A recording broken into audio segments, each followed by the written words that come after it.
Good afternoon. Good afternoon. Welcome everybody to the City of Providence COVID-19 Recovery and Resilience Task Force, our regular meeting, August 20. Welcome the people who is present. We are today a full house, and thank you for the people who is connected online. We really appreciate your participation and your collaboration in this so important topic, which is the ARPA Task Force. I want to introduce and give the welcoming to our co-chair, Angie. Thank you, Oscar. And I think that we are ready to do the roll call, please. Co-chair Angelo Bannerman and Coma. Present. Co-chair Oscar Mejia. Present. Mayor Olava. I'm present, and my designee, Diana Perdomo, is also here. Thank you. Councilwoman Morton. Present. Kristen Adamo. Present. Peter Aiken. He is online, I think. Peter Aiken is absent. Shannon Carroll. Here.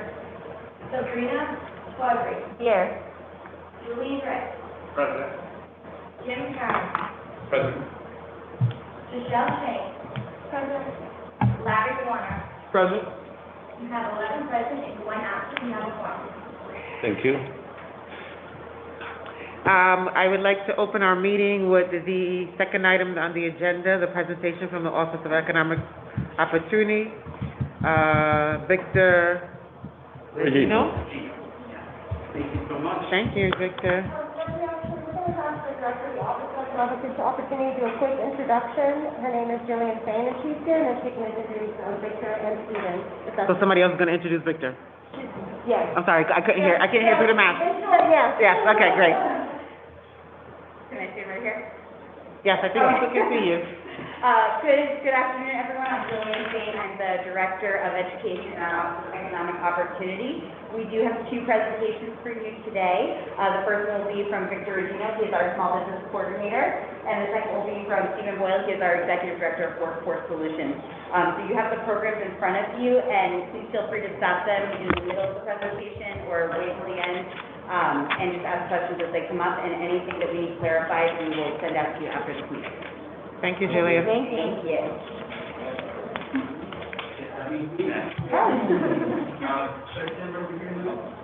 Yes. Okay. Your back is to the camera, just so you know. Okay? Maybe back here. Because the camera's over there. They can see you.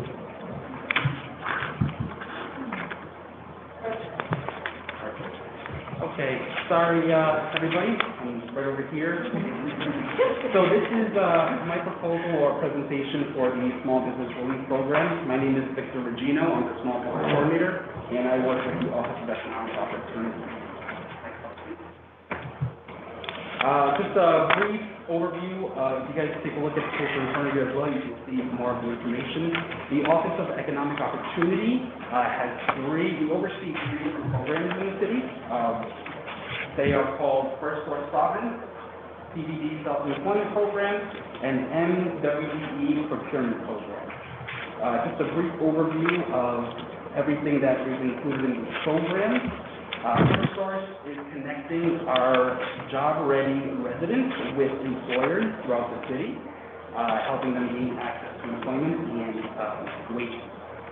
CBD Self-Employment is a partnership with the CWE, that is the Center for Women Enterprise. They're a great partner of ours who assist with helping startups, take their ideas from paper and making them a reality. So we are very fortunate to have them as partners. The other is our MWBE Procurement Program. This is the city's commitment to minorities and women-owned business enterprises. We allocate a certain amount for bids, RFPs, or any proposals that really go through the department in the city of Providence, and making sure that whether it be contractors or vendors or anything, allocate 10% for WBE and 10% for MB. Next slide. So I'm going to take some time right now to kind of explain some of the challenges that our small business community has had throughout COVID. It may be a story that is all too common, which is unfortunate, and everybody kind of has a feeling for what has happened to our small business community. One of the challenges is workforce. Plain and simple, there is not enough employment population. So if you see on the actual PowerPoint presentation or in front of you, you'll see the ratio that was provided. It is actually from the U.S. Bureau of Labor and Statistics that shows the ratio going from 62.5%, and in the month of April in 2020, you see that it goes down to 52.5%. Now, luckily, we do see a recovery happening. The only thing is it's not there yet. Okay, so what does that mean?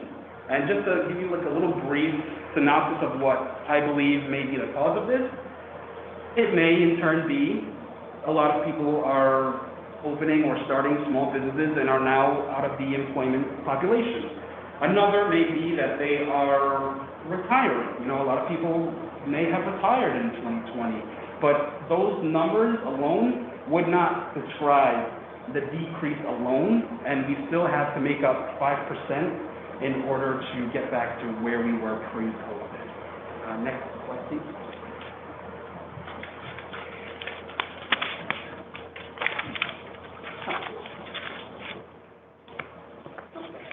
Not there, but I will work off of a paper that's in front of me. Wow, thank you. So the next explanation of any challenges that our small business community is having is a technical assistance challenge. And if you look at these stats in front of you, in the state of Rhode Island alone, compared to the 2020 data, there are roughly around 103,000 small businesses in the state.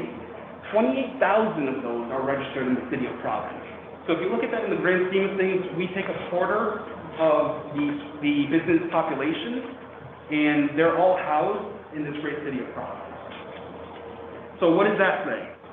That says that we have a duty to help our small business community and make sure that they are getting the technical assistance that they deserve.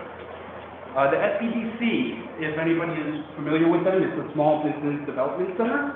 I work closely with some of the partners that are over there. They have seen a 60% increase in requests for services, technical assistance services. And that was, so in the first quarter alone, SBDC actually saw that 60% increase, and they consulted with 330 clients just in the first quarter. That is more than the whole total number of the year before. Okay? Just to put it into a little perspective. So the next slide that you'll be looking at is the third and final challenge, in which I think kind of paints the whole picture of what our small business community has been facing. It's the gross sales. If you look at the chart below, you'll see the gross output by one of the most impacted industries that I think. It's for the food service industry. You'll see around quarter four of 2019, we were at 1,550 billion. That's how I'm going to be pronouncing it. And then it goes down to an astounding 850. So that's a total of a 45% decrease throughout COVID. Okay? Now, that's in sales alone. So that doesn't necessarily paint the whole picture, because the federal government has provided some funding, graciously, grants, so forth, so that is not included in the data. But to go down to a 45% decrease in gross sales, there's no amount of grants or loans that's going to help cover that margin. Okay? So I believe that a lot of that has a direct relation with foot traffic as well. So small businesses were closed. Right? A lot of people are working from home. That's another thing that came from COVID. The foot traffic is not there for our retail stores, and it's something that's being looked into currently, but the foot traffic alone is where a majority of retail stores get their sales from, compared to other industries like e-commerce or so forth, word-of-mouth mechanics, automobiles, anything, you name it. So after the 45% decrease, we do see some recovery happening in Q4 of 2020, but again, that was just an increase of 24%. We are still have a huge chunk of gross sales that are not being met. So imagine a small business owner who has bills accumulating from COVID, and they're trying to make ends meet. They're at an already skinny margin, and then they're left with still battling crippling debt. So there are some immediate priorities that myself, I have kind of seen through the data and through my outreach to small businesses in the community. And I'll go over all the 3 priorities. I just want to list them off. Small businesses really need direct relief. The second priority is increased foot traffic. And third priority, in my opinion, is technical assistance. So a little bit about the direct relief. Some of the goals with the direct relief would be just really to distribute any proposed funds that we may have. I do know that we are working closely with the City Council that is graciously allowing me to go back and forth with them to help allocate the $7 million that was approved. Some of the expected outcomes of that is really just putting money in the small business owners' pockets.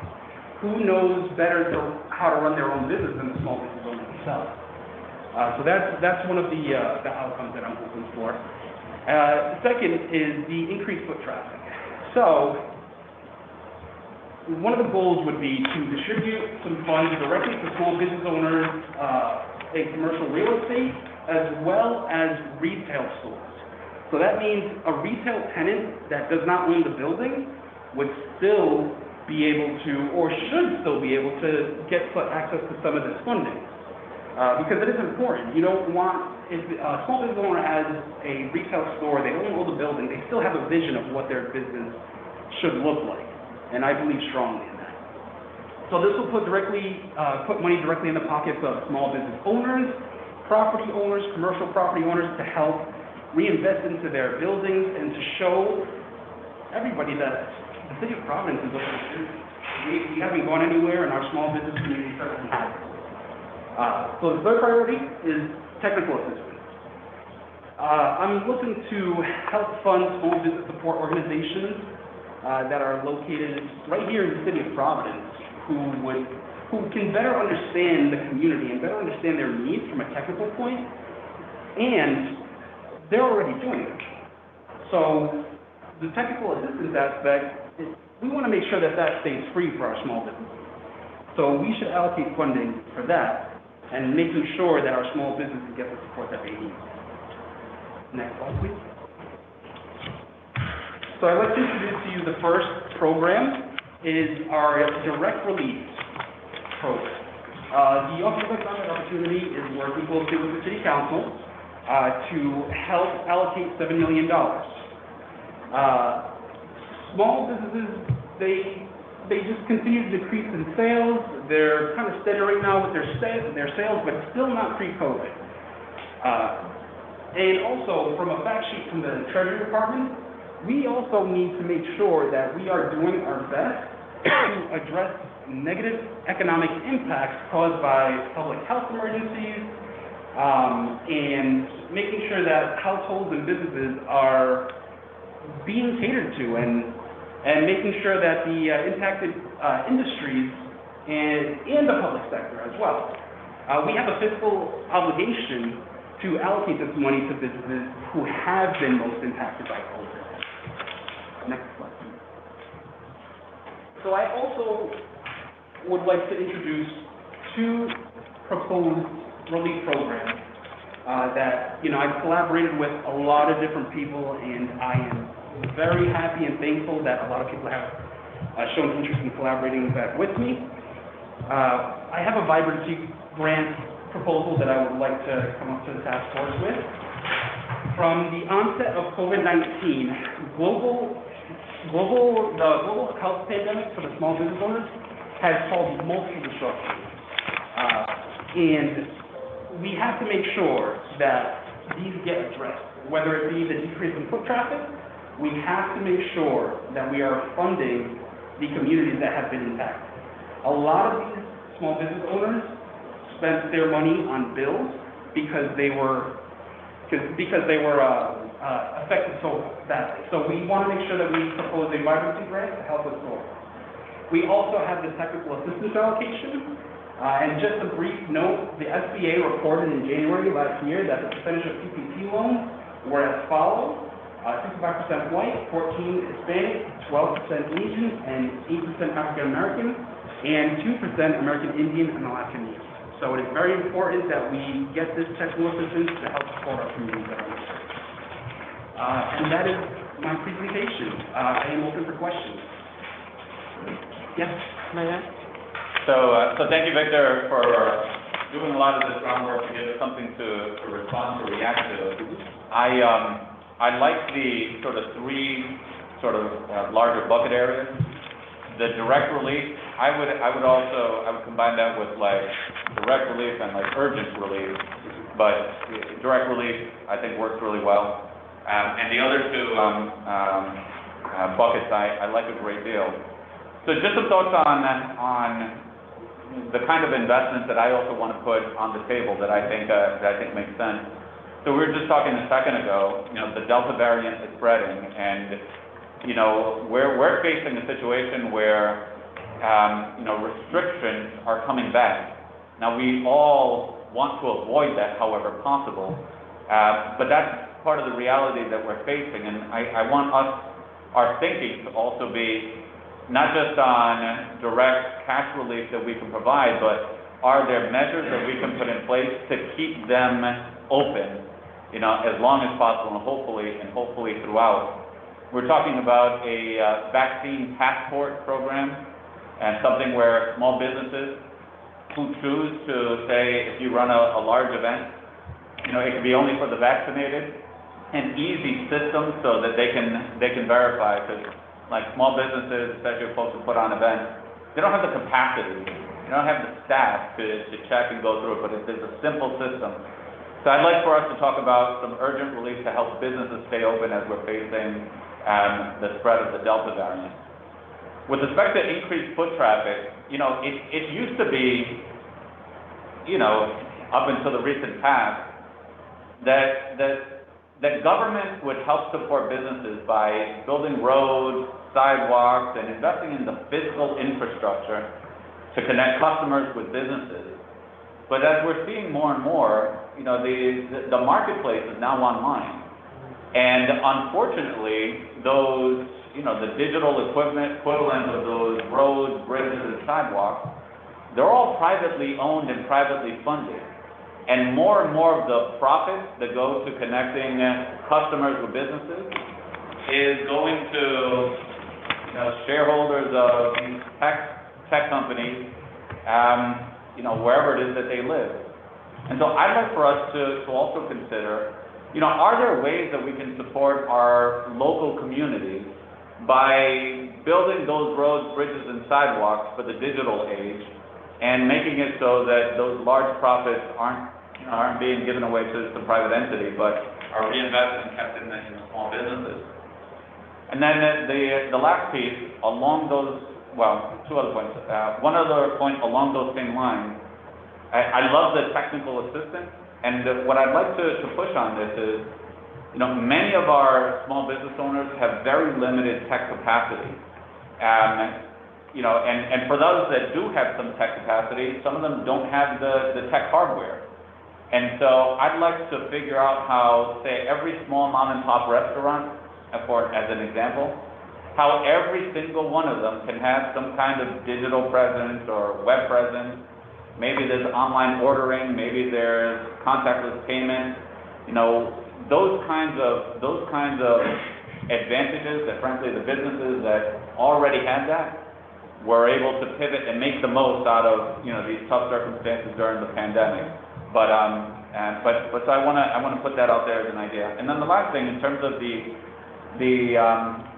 grants to storefront grants, I like the general idea, but I also want to put out there, there is potentially economies of scale, instead of investing perhaps in one business here or one business there, perhaps there are larger scale investments that we make not directly in businesses, but in business corridors.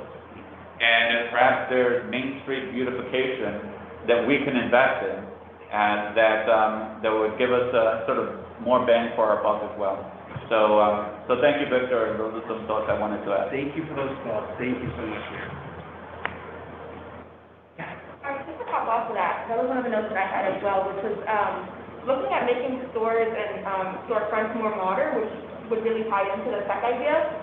So even creating like online marketplaces where we're allowing businesses to hop in, like basically down the strip on Westminster, all of those clothing businesses are turning off all of their clothing, and you can buy through sites like even if it's like you can create like a local buying version of like the DoorDash or Uber Eats or something like that. Make sure that we're still giving funds and getting funds to these businesses if COVID does make us shut down again. I'd like to pause 1 second to acknowledge another member who's joined our room. Thank you. You first. All right. In the couple of things from being boots on the ground with the hospitality sector, one of the biggest things that came out of the pandemic was the take it outside grant, and those materials have a shelf life, particularly the heaters. And they also take one full propane tank to run. So there's a lot of expense of keeping that going. And as we didn't have the event business, the event business is now coming back. We need more outdoor events. They need more opportunities to access those funds in a different way. And then just piggybacking the mayor's right in terms of the neighborhoods and business corridors. What was the other positive that came out of the pandemic was the neighborhoods found ways to work within their own groups. And so that may be a much more expeditious way of distributing those funds. Most of them, there's about, 17 neighborhood associations in Providence. And making sure they all get funds and not just The process itself is something that I've been talking about with people and figuring out the best way to distribute those funds, which is all ideas. I just know that the maintenance of small business corridors are included in that.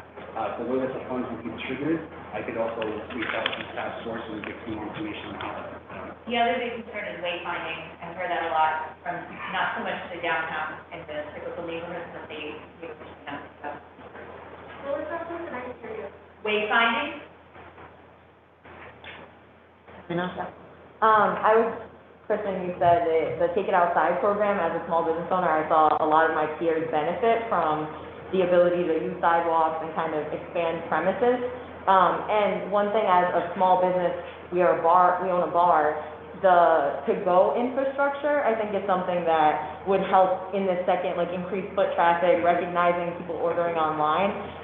Whether it's connecting with like regional manufacturers for the items that we now need to use in order to make our business a more to-go model, because some parts of this I do believe are just like a part of a larger shift, and this may have forced people into that region, but the to-go cocktails has it kept us sustained throughout the pandemic, and I think building infrastructure packages like the Take It Outside but around to-go is something that I think would really benefit small businesses. And then just quickly about the neighborhood association point, I do recognize that many of our neighborhood associations are not representative of the demographics within those areas, and so it's a major note that if allocation is being done through them, that there needs to be some type of secondary point about representation for the communities that are within the areas that the neighborhood association represents. Very good point.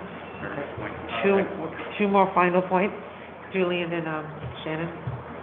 One additional part of the technical assistance part is including some of the kind of public health guidance around best practices and, breaking down why these restrictions are there and or what certain things are helpful versus not helpful as part of that. To provide language, some of that we did during the pandemic, a lot of it's fallen off. But, for example, in terms of guidance, if there are limited resources and what to invest in, what's worthwhile investing in, A lot of money went into plexiglass and plastic, which has not really shown to be effective at all, and it's potentially even worse in terms of reducing ventilation, whereas investment in like HEPA air filters, ventilation systems, things like that improve the air quality indoors are much better and are things that are better even when we're not in pandemic times. Improving indoor air quality is a benefit in general. So things like that are kind of like how to spend some of the resources smartly to have both improvements as well as things that are really effective in general. I would like to also, with these organizations, have meetings monthly with them to see where these funds are being allocated. Because once we allocate the money to these organizations, I trust their professional expert opinion as to where they need to go. And if that's needing the PPE, which is going to be needed, PPE or like other different forms of way of making everything safe indoors, then that's where it needs to go. Shannon? Yeah, I was going to say that in addition to neighborhood associations, I think community-based organizations that have workforce development, if they live direct line with the community and the center, so I think that would be an application. We're running out of time, but, let's see, I don't want to cut the other, conversation short either. Okay.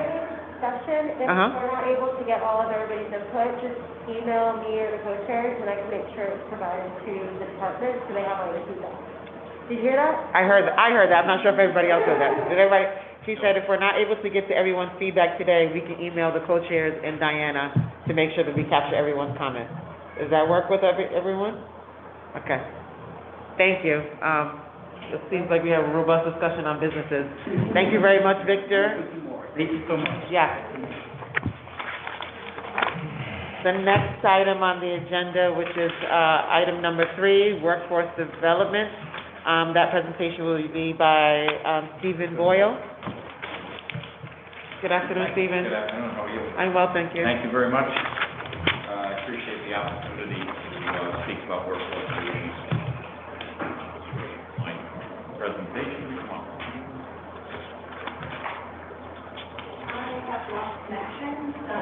Okay, we all have, those of us in the room have at least a copy, correct?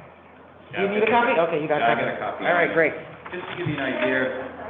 Would you like us to move forward, or do you want us to give it to you in a second? Let me try quickly rejoin. Oh, hold on, we lost everybody on Zoom? Yes. Oh.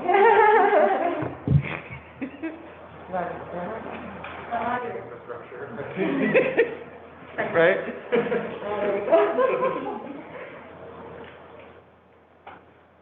I'm sorry. No, not your fault. Technology. Yeah.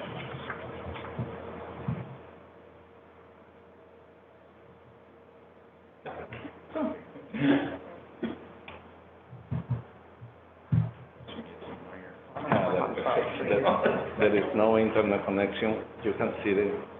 Oh, are you not connected to the internet? Yep. I am receiving that last internet. So, I think we can, correct me if I'm wrong, I think we can continue, right? I mean, that's a sort of like a plus. It's an open meeting. correct. Yeah. Unfortunately, the public won't be able to see the screen, and I don't have access to the public. Okay. That's fine. Can they hear us if they're there? If they're dialed in, they should be able to hear us. Oh, okay. Can we have someone kind of post something, just so we give the public transparency? They are on the open meeting portal already. We posted these before the meeting started, so they are accessible through our open meeting portal. Okay. But we should just have someone post something just to say we're having technical issues, so we can't, Where's people the- can't, yeah. I don't know where we can post that now.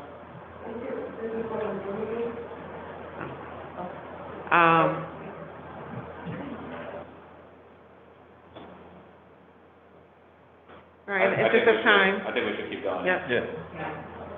Thank you, Stephen. No problem. All right, we can move forward. Use the curveball. That's like 18 months of it, right? Anyway, I'll continue on. My name is Steve Boyle. I'm the Executive Director of Workforce Solutions. We're located at 1 Reservoir Avenue in Providence. We are the administrative entity. We're appointed by the mayor to oversee the local workforce development area and also the local workforce board from a staff standpoint. We basically handle what they call the WIOA funding. It's the Workforce Innovation and Opportunity Act. And what we're commonly known as in the location is we're the one-stop operator. People come to us with many diverse type of things: career counseling, job search, resume development. As far as also, we look at basic skills development as well. So they come. So we're a one-stop operation for people who come in and having employment difficulties at that point. Obviously, I'm not going to go through it or belabor it. I think everyone knows the impact of COVID-19 on the economy and the workforce at this point. And the American Rescue Plan is really designed, and part of that plan is to support the workforce boards for us to do more reemployment services as well. Just to give you a snapshot of what we handle there and who's actually coming in and who's our customers, the majority come from Providence and Cranston, but we also have, we're here to service the entire state as well. So you can also see that there's other populations that are very strong, as Pawtucket, Central Falls, East Providence, and even Walpole is very important for us. And just to give you a snapshot of who's coming in, 60% are males, 40% females. We do trend a little bit on the younger side age-wise. 25 to 34 is the highest group. The ethnicity that comes through the door is also very important to us. It's 49% white. You can see that 28% are Hispanic, 17% identified as African American Black, and there's a smaller percentage for American Indian, Alaskan, and Pacific Islander Hawaiian. So the biggest thing is 82% of the people who come through our doors are unemployed. And in most cases, they're faced with basic literacy skill problems. They may be offenders. They may be single parents looking for other opportunities. They may have English barriers as well. And 89% of the people coming into our doors have an attainment of high school, and they may be out of high school at that point. So it'll give you a good snapshot of the type of people that we're trying to serve at that point. I think everybody knows the impact, and I just wanted to go over the unemployment numbers. In October of 2019, the unemployment rate in the city of Providence was 3.6. By April of 2020, it skyrocketed to 19.2. Good thing is, it's down to 6.2, but we still have a long way to go. So our programs allow people to become more employable, and that's the reason why we do the training that we do. We currently offer a lot of different training: CDL drivers, CNAs. Yeah, I'm sorry for interrupt. Yeah. Would you please wrap up a little bit faster so we can have the opinion of all of the people? Yeah, sure. And I'm sorry if I'll speed through. Thank you. I'll give you the abridged edition. Thank you. Thank you, No David. problem. My father said I was vaccinated with phonograph needle, so But just so you know, we have a very high degree of success. 40% of the people who enter our programs and go through our programs do enter unsubsidized employment. So there is a very high percentage of people on our success at that point. Existing programs, basically you can go through those at your leisure on those type of things. But there's three main programs that we have. We service adults, dislocated workers, which is very high right now, mass layoffs, other layoffs, industry layoffs as well. Third is youth, but those are handled through providers, CPAP, Boston Forward, and the Providence Housing Authority. Excuse me. So the basic plan that we have here is really to diversify our streams of income. We survive right now on one grant, which is the WIOA grant. And I'll move forward to the challenges at that point. Inherent in WIOA is a challenge itself, because we have to have credentials. You have to have a license, you have to obtain post-secondary education. So there's many opportunities around the world that we can't do as far as we need the credentials. Second challenge is the state doesn't have a set formula for sharing in revenue, and a lot of it is supported by the business community as well. And you can see the numbers, 8.45 million for real jobs and 45 million for real pathways. But we don't share in that income. Third challenge is things that have happened in the department before, where they've made cuts to people that were in the things like a job developer, operations manager. Job developer is very important for us to be out on the road, go out on the job trainings, work with the chambers, work with the community groups, so that we have an outreach program. Future priorities, first thing is to diversify our funding streams. We can do other types of things. We're in discussions with Polaris MEP on this Jane Addams Resource Corporation to do manufacturing training. We're also talking with the ACI to take over as a triage for their services and also bring the manufacturing sector into there as well. And the last thing is, because we can diversify our funding streams, we're going to be able to serve more populations with non-WIOA situations, more basic skills, literacy skills, financial skills, anything that's non-credential at that point. I know I rushed, but... Thank you for your flexibility. Yeah, I just want to add that workforce development for us has a high priority. Yeah. So, high importance. So, everybody in the task force will have the presentation. We will read it, and if we need more explanation, more detail, we will add it to you. So, if someone have questions, Jim? So this is as much about a question to educate me rather than me giving you some ideas. So I happen to be in the industry, the hospitality industry and hotels, and we could hire 50 more people tomorrow. We can't get people. We have general managers, sales managers, cleaning rooms. We have starting salaries of $15 an hour. We provide 75% of the health insurance benefits for their family. We have a 401k, a group life, group disability. Managers come in at a starting salary of $20 an hour. We can't hire anybody. So we've got this problem you're working on. What are we doing wrong in the hotel industry, for example, that we can't attract people?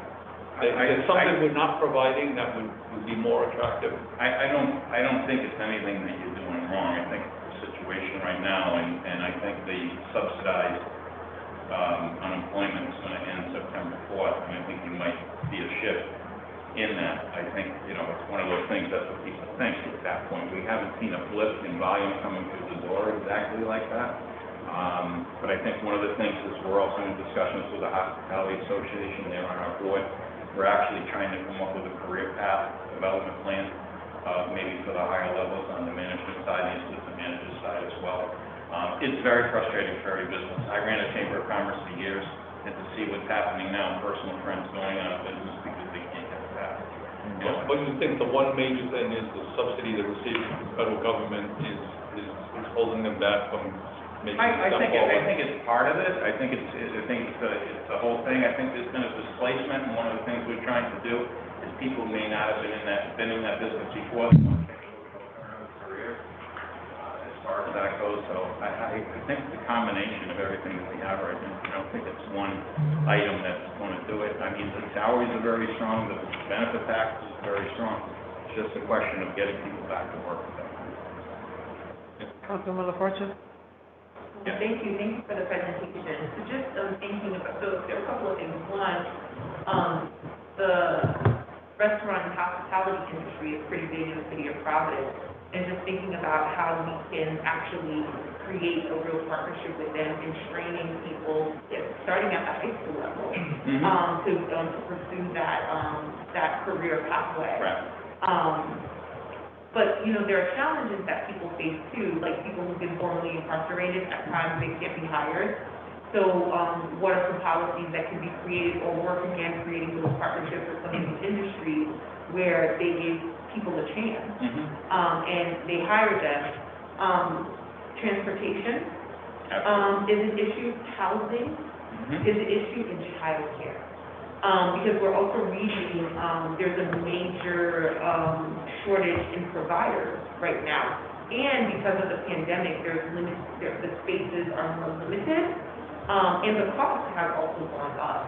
So I think one of the things to consider as people are going through these workforce development programs, what are some additional fundings that can be invested in addressing some of those basic needs issues. I think that's one of the major problems right now. Everything that you hit on is in our within our discussions with the hospitality industry and also the manufacturing side, the Jane Addams Resource Corporation that we're doing with Polaris, they have 2 locations in Chicago and another one in Baltimore. A lot of them are offenders, so they're able to get back into that situation.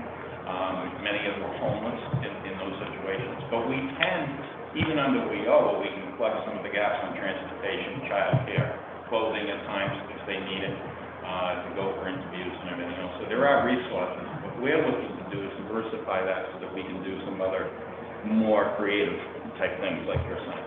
But they are in our proposals already, all those items that you mentioned. Yes, sir. Mayor. Larry, and then. Thank you, Mayor, and thank you, Stephen. Yeah.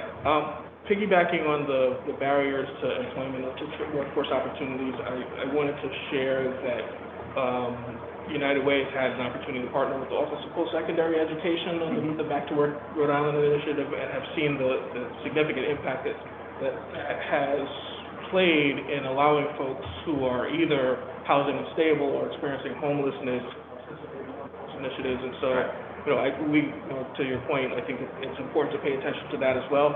I did want to ask, in that same vein, if you have connected with post-secondary education and where the conversation is, either on ongoing basis or around stimulus dollars. Yeah, definitely. We have about 14 active partners at the One Stop itself. Ryder's office is an active partner with us already.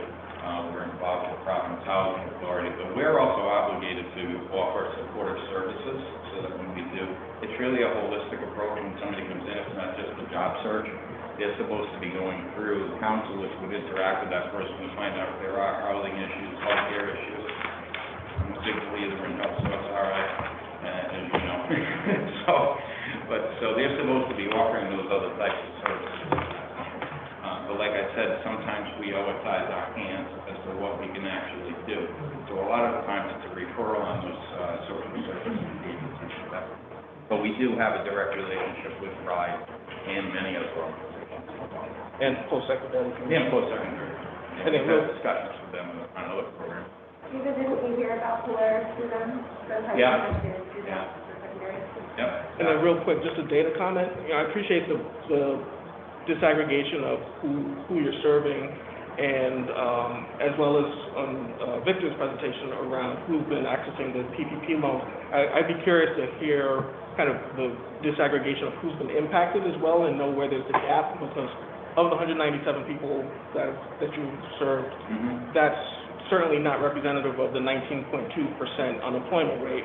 And so kind of what's the percentages of racial and ethnic groups that's in the 19.2% compared to who you're doing, and that may be helpful in guiding targeted strategies for whatever programs are selected for funding. And similarly, of the businesses that have been impacted, kind of what's the demographic compared to who's been accessing PPP funds, so that we can take a more effective and equitable strategy. Just a quick point, and I'm not sure, Steve, if this is more for you or for Victor, but, none of us know exactly why, or the full reason of why workers aren't coming back to work. Even in spite of some employers that, do look out for their employees, I do think that what we're seeing is sort of a day of reckoning that has come, where a lot of folks have been busting their tail and just not getting ahead and deciding, I'm going to do something else.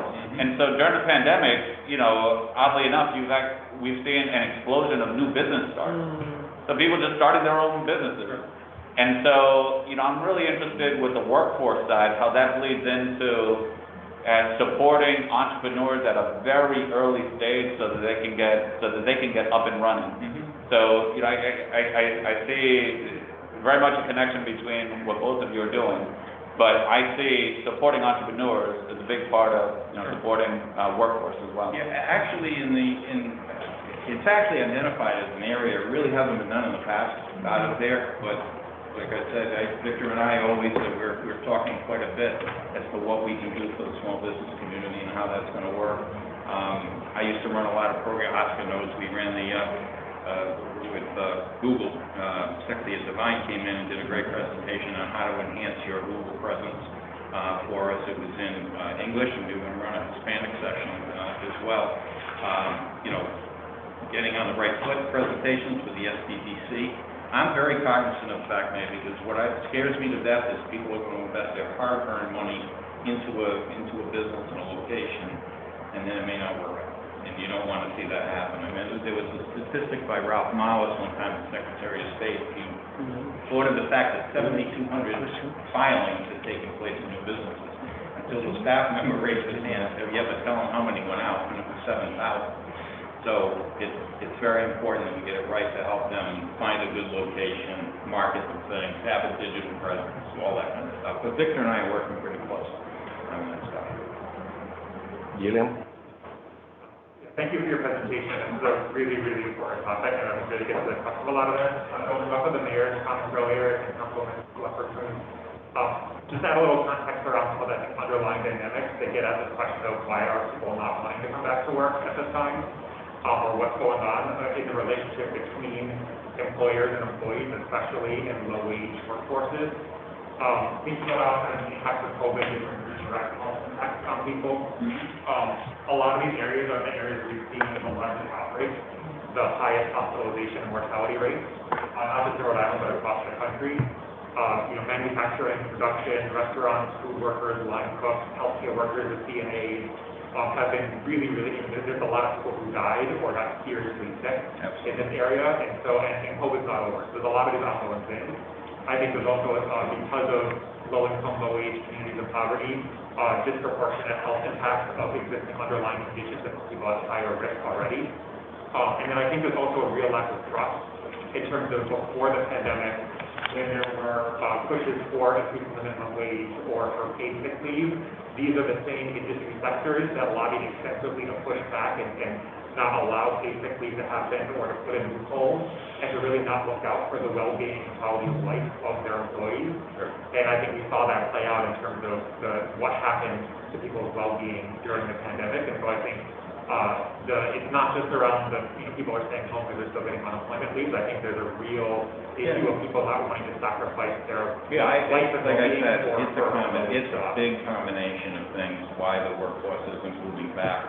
And there's a lot of that. I mean, COVID is still a problem. I saw a thing the other day on bus drivers. Older people are not becoming bus drivers because they don't want to be next to unmasked children that are not vaccinated. So it's having an impact on even getting the kids back to school and on bus drivers. I don't want to make it seem like it's just one thing. From a business standpoint, that gets mentioned a lot to us, but I also think exactly what you're saying. What we try to do is we try to elevate people from where they work up to a higher level. I'm a big believer in not just creating jobs, but creating careers. I used to say that all the time. We need to stop talking about jobs and stop talking about careers. And that's really the mantra that I've had even when I was running a chamber. Anybody can create a job, but can you create a career? And that's what I think that we're trying to do, and that's why we need the flexibility and additional funding to do that. And we want to see that elevation in not only the different job, but also in their educational level. A lot of times people come into the office, they have a 5th grade reading level, is the average that we get. So we have to make improvements in those situations, and we have to move them into career paths. I'll give you an example of a great career path introduction into manufacturing that I couldn't do. It was an industrial sewing job, $16, $17 an hour. I couldn't fund the training for that because there's no credential attached to it. So it's like, if I can't give you a license or a certification, IT, believe it or not, and my son is in IT, there's really not a lot of credential even on the IT. So when you want to move into coding and web development, not a lot of certification on that side. So, but I agree. I think you're right on the mark. Yeah. I just want to take a minute. I know that we are running out of time. Yeah. Just a minute to put on the table something that I don't see is considered, and I feel that it's important to consider in your plan, which is the information campaign. There are too much fear outside. In the low-income families, they used to live 5, 6, 10 in one apartment. They don't feel that in their job place there are safe environment. So we need to work with employers and create a campaign to communicate that they are in a safe environment. And of course, the employer need to have in consideration some rules and some regulations to guarantee to the people that they won't contaminate affecting their family. So I think that is an element that should be considered. Yeah, I think in part of that element and what you're talking about, Oscar, is that's why we need a career pathways coordinator to be knocking on the doors, finding that thing. We can do a lot of on-the-job training opportunities that are not credentialed. We can subsidize people's wages up to $10 an hour if they're paying us $20. We can do that up to $10,000. But I need somebody knocking on doors. You know, it's not going to happen. We're not going to sit at Reservoir Avenue. They're all going to come washing in. But what happens right now is we get, direct referrals. The employer will find out about them call us. But we know there's more opportunity actually going out into the community, working with the Women's Hispanic Chamber and other community organizations to have somebody knocking on those doors. Right. So without that, it's, we're trying to do a lot of different things at one point. Okay, so thank you for... One more point. I'm optimistic that we will be able to diversify the funding because for someone who works with a lot of people who are unemployed in the hardest hit neighborhoods, they find the whole process daunting. So the requirements through WIOA, I'm making that causal connection, is really overwhelming for them. So if there's a way to make it more accessible using other funds, I think that will really make a difference in the lives of some people. It will. Thank you. Well, Mr. Stephen, thank you very much for your presentation. Thank you. Again, everybody will have the presentation and they could send us comments and share ideas with us. So let's go with the next topic, which is public comments. Please open. Anyone from the public who would like to speak, please raise your hand.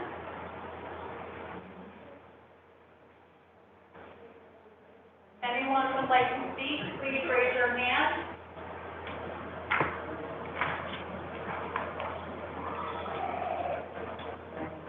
Anyone from the public would like to speak, please use your raise hand icon. Well, it seems that we don't have public comments, so... You get a motion to adjourn the meeting? Yeah. Second. Second motion, everybody agree? Second. Aye? Aye. So, close the meeting.